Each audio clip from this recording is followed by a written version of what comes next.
हागे अध्याय 1 और 2। अध्याय 1। मंदिर के पुनः निर्माण की आज्ञा। एक दारा राजा के दूसरे वर्ष के 6वें महीने के पहले दिन यहोवा का ये वचन हागे भविष्यद्वक्ता के द्वारा शालतिएल के पुत्र जरुब्बाबेल के पास, जो यहूदा का अधिपति था, और यहोसादाक के पुत्र यहोशू महायाजक के पास पहुंचा।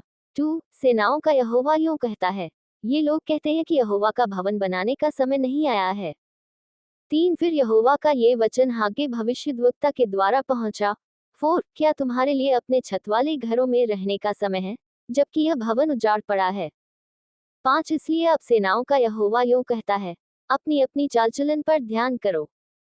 6 तुमने बहुत बोया परंतु थोड़ा काटा, तुम खाते हो परंतु पेट नहीं भरता, तुम पीते हो परंतु प्यास नहीं बुझती, तुम कपड़े पहनते हो परंतु गर्माते नहीं, और जो मजदूरी कमाता है वह अपनी मजदूरी की कमाई को छेद वाली थैली में रखता है। 7 सेनाओं का यहोवा तुमसे यूं कहता है, अपने अपने चाल चलन पर सोचो। 8 पहाड़ पर चढ़ जाओ और लकड़ी ले आओ और इस भवन को बनाओ, और मैं उसको देखकर प्रसन्न होऊंगा और मेरी महिमा होगी, यहोवा का यही वचन है। 9 तुमने बहुत उपज की आशा रखी, परंतु देखो थोड़ी ही है, और जब तुम उसे घर ले आए तब मैंने उसको उड़ा दिया। सेनाओं के यहोवा की यह वाणी है, ऐसा क्यों हुआ?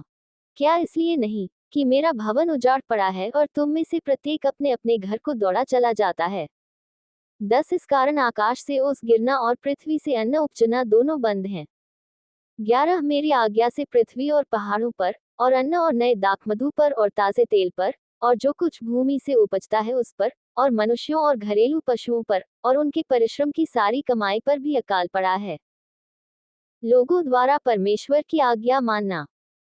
12 तब शालतिएल के पुत्र जरुब्बाबेल और यहोसादाक के पुत्र यहोशू महायाजक ने सब बचे हुए लोगों समेत अपने परमेश्वर यहोवा की बात मानी, और जो वचन उनके परमेश्वर यहोवा ने उनसे कहने के लिए हागे भविष्यद्वक्ता को भेज दिया था, उसे उन्होंने मान लिया, और लोगों ने यहोवा का भय माना। 13 तब यहोवा के दूत हागे ने यहोवा से आज्ञा पाकर उन लोगों से यह कहा, यहोवा की यह वाणी है, मैं तुम्हारे संग हूँ। 14 और यहोवा ने शालतिएल के पुत्र जरुब्बाबेल को, जो यहूदा का अधिपति था, और यहोसादाक के पुत्र यहोशू महायाजक को, और सब बचे हुए लोगों के मन को उभार कर उत्साह से भर दिया कि वे आकर अपने परमेश्वर सेनाओं के यहोवा के भवन को बनाने में लग जाएं। 15 ये दारा राजा के दूसरे वर्ष के 6वें महीने के 24वें दिन हुआ। अध्याय 2। नए भवन की भव्यता। 1 फिर 7वें महीने के 21वें दिन को यहोवा का ये वचन हागे भविष्यद्वक्ता के पास पहुंचा। 2 शालतिएल के पुत्र यहूदा के अधिपति जरुब्बाबेल, और यहोसादाक के पुत्र यहोशू महायाजक, और सब बचे हुए लोगों से यह बात कह। 3 तुम में से कौन है जिसने इस भवन की पहली महिमा देखी है?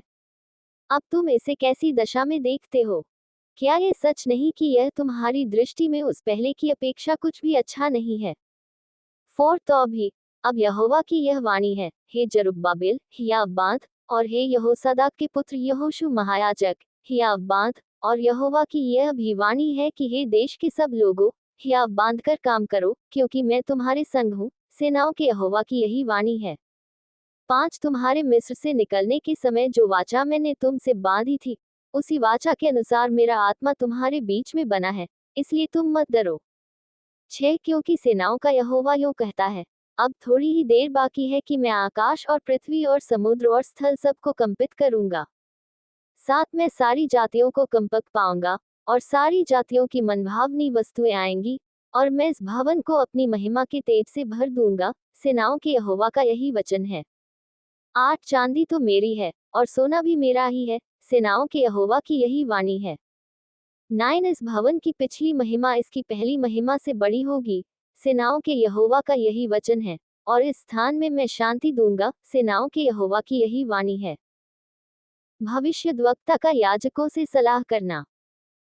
10 दारा के दूसरे वर्ष के 9वें महीने के 24वें दिन को यहोवा का ये वचन हागे भविष्यद्वक्ता के पास पहुंचा। 11 सेनाओं का यहोवा यूं कहता है, याजकों से इस बात की व्यवस्था पूछ। 12 यदि कोई अपने वस्त्र के आंचल में पवित्र मांस बांधकर उसी आंचल से रोटी या पकाए हुए भोजन या दाखमधु या तेल या किसी प्रकार के भोजन को छुए, तो क्या वह भोजन पवित्र ठहरेगा? याजकों ने उत्तर दिया, नहीं। 13 फिर हागे ने पूछा, यदि कोई जन मनुष्य के शव के कारण अशुद्ध होकर ऐसी किसी वस्तु को छुए, तो क्या वह अशुद्ध ठहरेगी? याजकों ने उत्तर दिया, हाँ, अशुद्ध ठहरेगी। 14 फिर हाग्गे ने कहा, यहोवा की यही वाणी है कि मेरी दृष्टि में ये प्रजा और यह जाति वैसी ही है, और इनके सब काम भी वैसे हैं, और जो कुछ वे वहां चढ़ाते हैं वह भी अशुद्ध है। आशीष की प्रतिज्ञा। 15 अब सोच विचार करो कि आज से पहले अर्थात जब यहोवा के मंदिर में पत्थर पर पत्थर रखा ही नहीं गया था, 16 उन दिनों में जब कोई अन्न के 20 नपुओं की आशा से जाता, तब 10 ही पाता था, और जब कोई दाखरस के कुंड के पास इस आशा से जाता कि 50 बर्तन भर निकालें, तब 20 ही निकलते थे। 17 मैंने तुम्हारी सारी खेती को लू और गेरुई और ओलों से मारा, तो भी तुम मेरी ओर न फिरे, यहोवा की यही वाणी है। 18 अब सोच विचार करो कि आज से पहले अर्थात जिस दिन यहोवा के मंदिर की नींव डाली गई, उस दिन से लेकर 9वें महीने के इसी 24वें दिन तक क्या दशा थी, इसका सोच विचार करो। 19 क्या अब तक बीज खत्ते में है? अब तक दाखलता और अंजीर और अनार और जैतून के वृक्ष नहीं फले, परंतु आज के दिन से मैं तुमको आशीष देता रहूंगा। जरुब्बाबेल से परमेश्वर की प्रतिज्ञा। 20 उसी महीने के 24वें दिन को दूसरी बार यहोवा का ये वचन हाग्गे के पास पहुंचा। 21 यहूदा के अधिपति जरुब्बाबेल से यूं कह, मैं आकाश और पृथ्वी दोनों को कंपाऊंगा।